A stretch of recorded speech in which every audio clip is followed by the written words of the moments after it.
We have Abraham Adesanya. We have Olisa Agbakoba. These were the 10 big names in the struggle for June 12th. The Nigerian media were there. The CLO, the CD, the CDHR, the Afenifere, the Nat'l, and the Nupengs of this world. Viva Muhammad Buhari! Viva! Say viva! Viva June 12th! Say viva! Viva! Viva Nigeria! Say viva! Viva! Aluta! Victoria!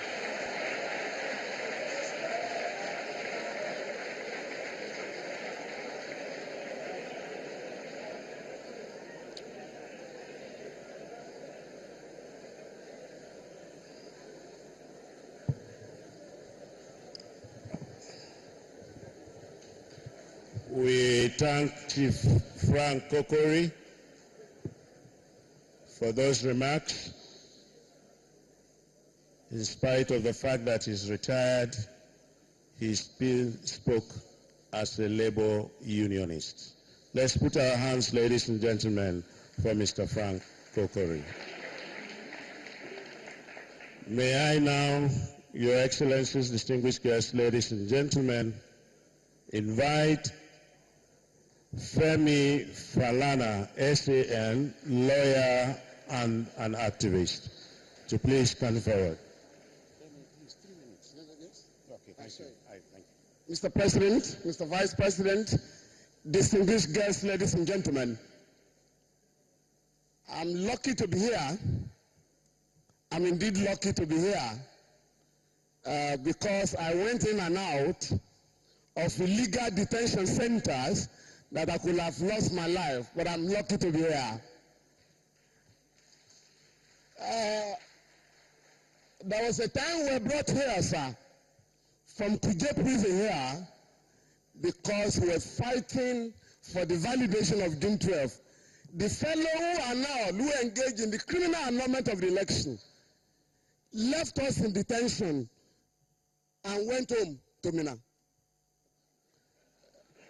Then somebody pretended to be the head of state and brought us here and said he was freeing us, but please can you cooperate with us? We said, what kind of cooperation? You better go back to Abeokuta and allow June 12th to be.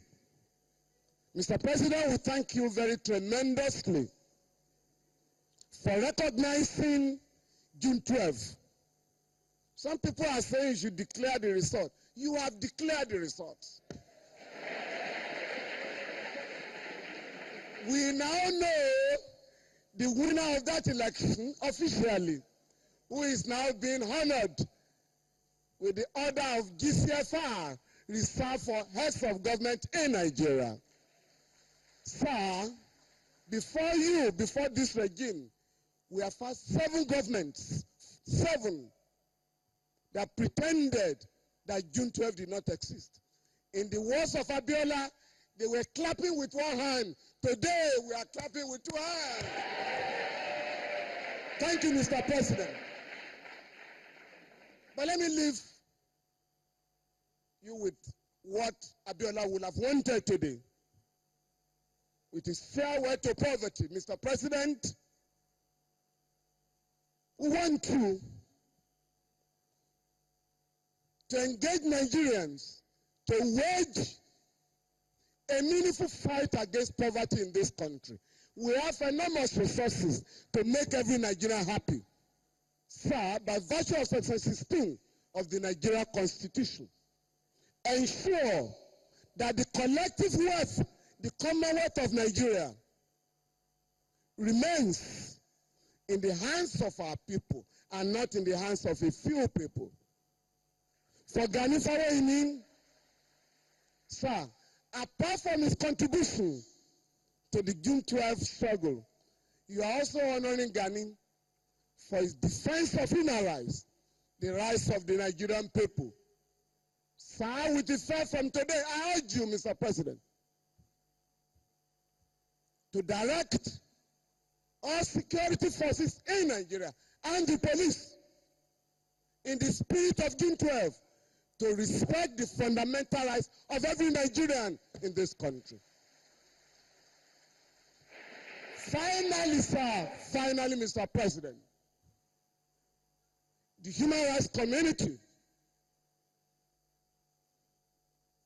will work assiduously with the Buhari administration to put an end to the reckless killings of our people. Thank you, sir.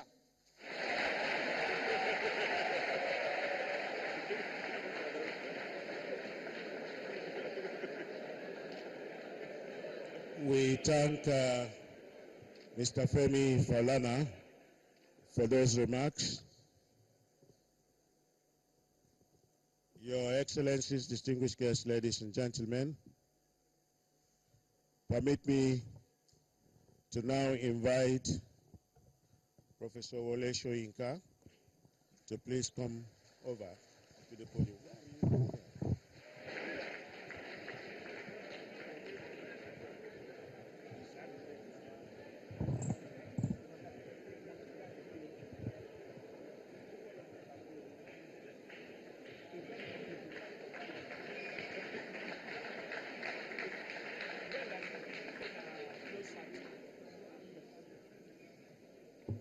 Mr. President, Mr. Vice President, governors, colleagues, this is a bittersweet day.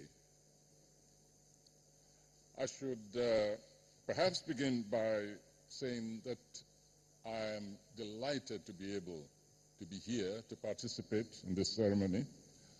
I was virtually yanked off the plane, literally yanked off the plane on my way to Brazil to be present here. And I'm sure the conspirators succeeded, because if I had heard about what happened here and what I've listened to, I really would have knocked myself on the head. Most of what I wanted to say has actually been knocked off my throat by one singular gesture, the presidential apology.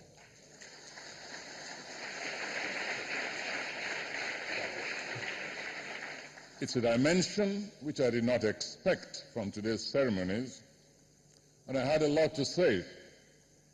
And unfortunately, well, fortunately, because we're limited for time, the words have been taken out of my mouth. However, I would like to make a request, Mr. President, since we're honoring heroes of democracy today. I'd like to make a request that you manage to stop creating confusion in the minds of Nigerians. It is not possible to honor MKO Abiola in one breath and then admire his tormentor in another breath. Loyalty is all very well, but loyalty can become perverse if that loyalty is retained to an individual who, if he were alive today, would be before the International Court of Crimes Against Humanity. One who broke the laws of Nigeria, who broke international law, pauperized this nation, committed crimes against humanity. It is confusing if loyalty, professional loyalty, is carried so far as to be accorded such an individual. We had a private conversation, thank you so much for that privilege, some time ago. And remember, one of the things which I mentioned to you was this. I said, you're fighting corruption. How come it that a notorious corrupt ruler is honored by one of the most important avenues in the capital, Abuja, whereas individuals like the martyrs of the struggle, the philanthropists of the nation have not been honored? The answer which you gave to me was not too satisfactory, but I let it pass. Today, perhaps, is also a day to inaugurate our Hall of Shame, so that